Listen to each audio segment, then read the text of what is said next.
Now at 7:30, a community in western Kentucky is paying its respects to the family of a little girl found murdered 2 weeks ago. Coming up, we'll show you how the city of Scottsville is raising money for the Doolin family. We're learning more about a man who died in a crash in Powell County. And we now know the name of a man accused of opening fire at a Planned Parenthood location in Colorado. More on that coming up in a CBS News report.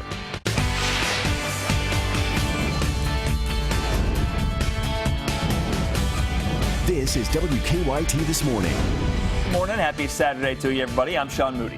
And I'm Michelle Chamberlain. We got a big football game today, UK versus Louisville. Big football game. Unfortunately, it's not going to be a very nice day for football. Mike Linden says we got some rain moving in. Mike, what are you thinking there? Mike disagrees with you. Any day's good for football. I mean, today might be the best Saturday of college football of the entire year. We've got the Iron Bowl, the Bedlam game, and the Governor's Cup today. Just a lot going on. Mother Nature just trying to set the scene. It's football weather. Got to look at it that way. Cloudy and wet, and it looks like that should be the case through the bulk of our day today. And you know what? If we look across the country, really it's only Alabama there.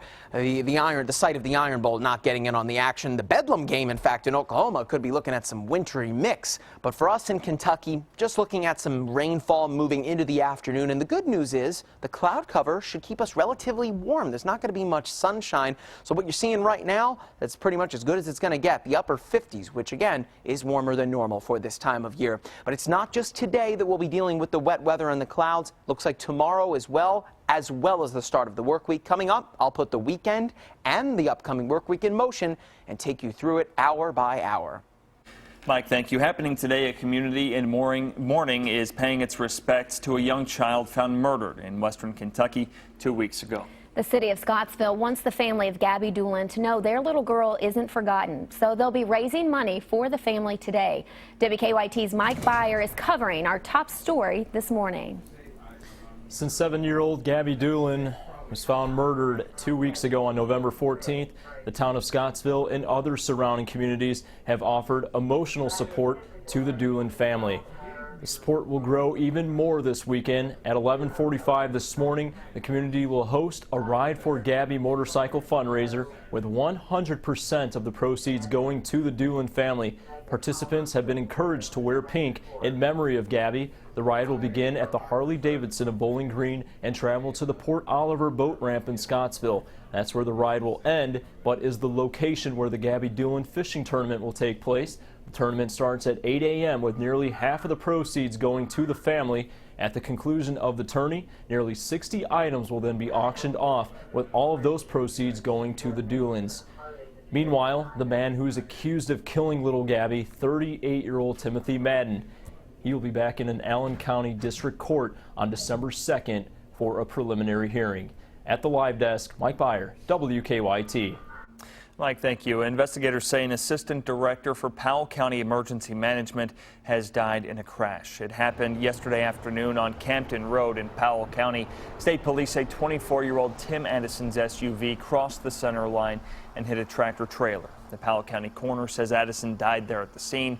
Investigators say the driver of the tractor trailer was taken to the hospital with minor injuries. According to the Madison County Fire Department, Addison was also a dispatcher in Powell County and a firefighter at the Middle Fork Fire Department. We're tracking the investigation into an officer-involved shooting in Anderson County. Police say a man driving a truck refused to stop yesterday morning, so they chased him to Ballard Road.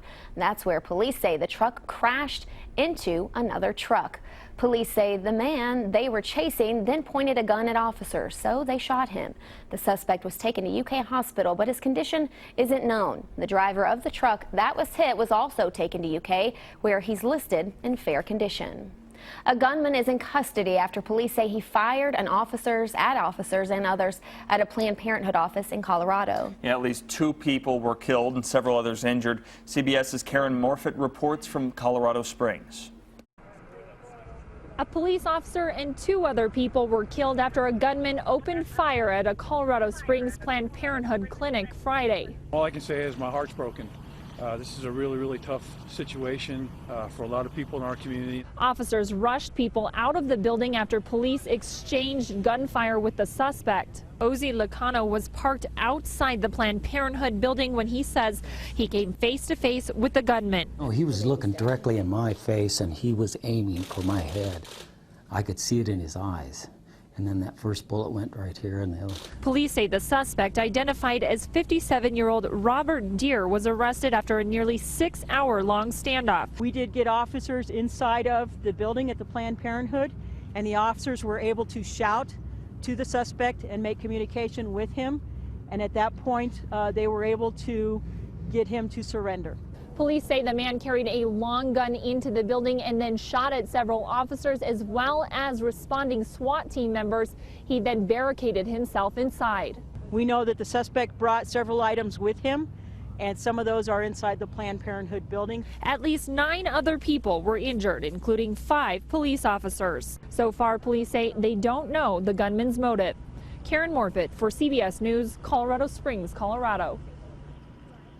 Authorities say the suspect, Robert Deere, is cooperating with their investigation. More than 100 local, state, and federal officers responded to the shooting. In Texas, heavy flooding turned deadly in the eastern portion of the state. Authorities in Garland found a person dead inside a submerged car yesterday morning. They think the driver tried to go through a flooded road when the car was swept over. In Fort Worth, a sheriff's deputy had to be saved after she was swept away during a rescue. They found her clinging to a tree, but she's expected to be okay. In all, 2 people are believed to have drowned in the storms. New this morning, the Powell County Search and Rescue Team rescued a couple of people near the Natural Bridge Park overnight. They arrived at the scene on Tunnel Ridge Road around 10:30 last night. According to the team coordinator, he told us one man went over a 25-foot cliff and they rescued another man suffering from medical issues. The coordinator says both men should be okay.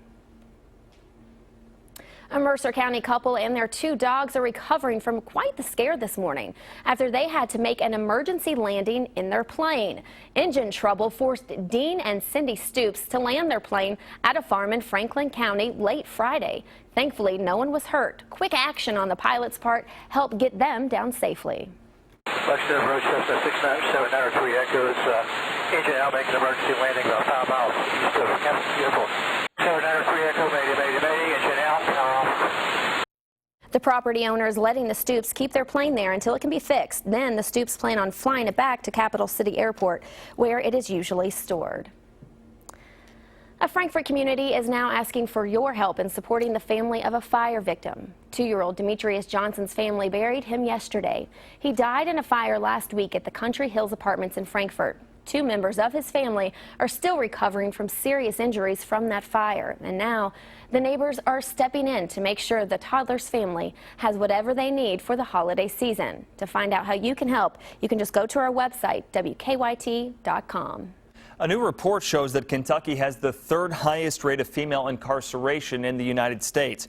The report from Prison Policy Initiative shows that Kentucky imprisons 220 women per 100,000 women. That's nearly twice the rate of Thailand, which is the country that incarcerates the most women. West Virginia has the highest rate among the states, 273 women per 100,000. It's time to find an ugly sweater and start growing your mustache. Do you have an ugly sweater? I'll buy one. Yeah, you need to get one. It's all for a good cause. We'll tell you more about the Stash Dash in Lexington after the break.